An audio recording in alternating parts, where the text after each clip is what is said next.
बिहार राज्य के पूर्व मुख्यमंत्री, हम सभी के अभिभावक श्री लालू प्रसाद यादव जी, इस कार्यक्रम में उपस्थित बिहार के प्रथम महिला उप मुख्यमंत्री, पूर्व मुख्यमंत्री राबड़ी जी, बिहार के लाखों युवा को नौकरी देने वाले, मान सम्मान देने वाले नेता प्रतिपक्ष छोटे भाई तेजस्वी प्रसाद यादव जी,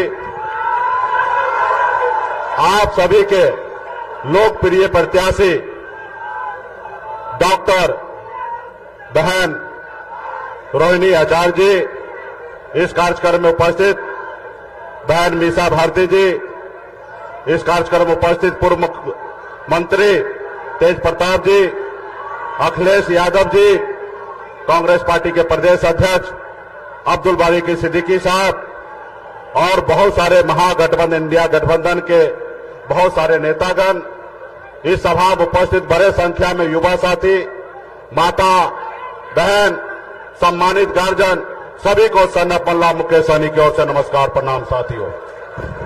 साथियों, बहन डॉक्टर रोहिणी आचार्य जी का आज नामांकन हुआ है साथियों, और इस कार्यक्रम में हम लोग यहां पर उपस्थित हुए हैं। ये आजादी की लड़ाई के जैसे लड़ाई है साथियों। आपके पूर्वज, हमारे पूर्वज ने इस देश को आजादी दिलाने के लिए पौने 200 साल लड़ाई लड़ा अंग्रेज से। हजारों की संख्या में, लाखों की संख्या में आपके हमारे पूर्वज शहीद हुए, तब जाके ये देश आजाद हुआ साथियों। ये देश आपका है, हमारा है साथियों। आज हमारा देश का संविधान जो है वो खतरे में पड़ा हुआ है साथियों। आज जो लोग सत्ता में बैठे हैं वो देश के संविधान को नहीं मानते हैं। आज देखिए, दो मुख्यमंत्री को जेल में डाल दिया गया है, बनी हुई सरकार को गिरा देता है, बने हुए विधायक को खरीद लेता है, सांसद को खरीद लेता है। अब बताइए, इसको कहते हैं लोकतंत्र? जनता मालिक है साथियों।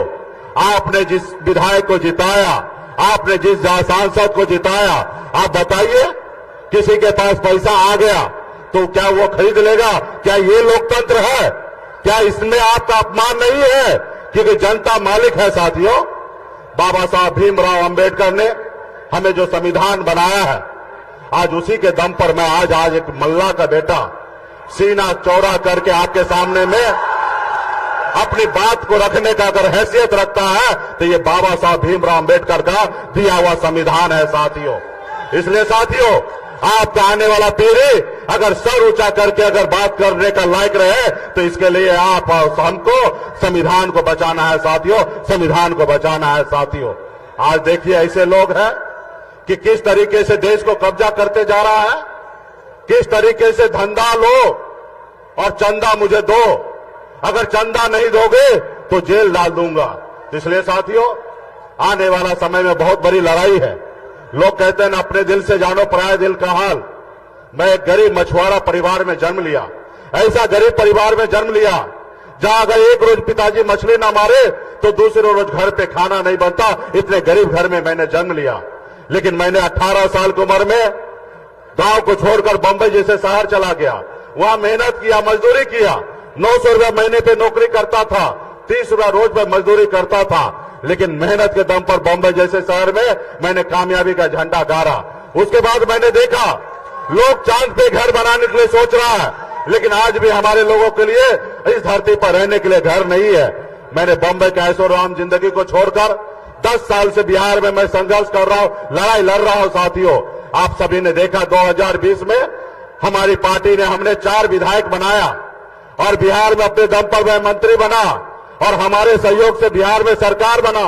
अगर हम समर्थन नहीं देते तो बिहार में सरकार नीतीश कुमार का नहीं बनता और बिहार का मुख्यमंत्री नीतीश कुमार नहीं बनता। लेकिन क्या हुआ, आपने देखा कि गरीब मछुआरा का बेटा, मल्ला को बेटा को कैसे उनका विधायक को खरीद लिया, कैसे हमें सरकार से बाहर कर दिया, जो सरकार हमने बनाया था।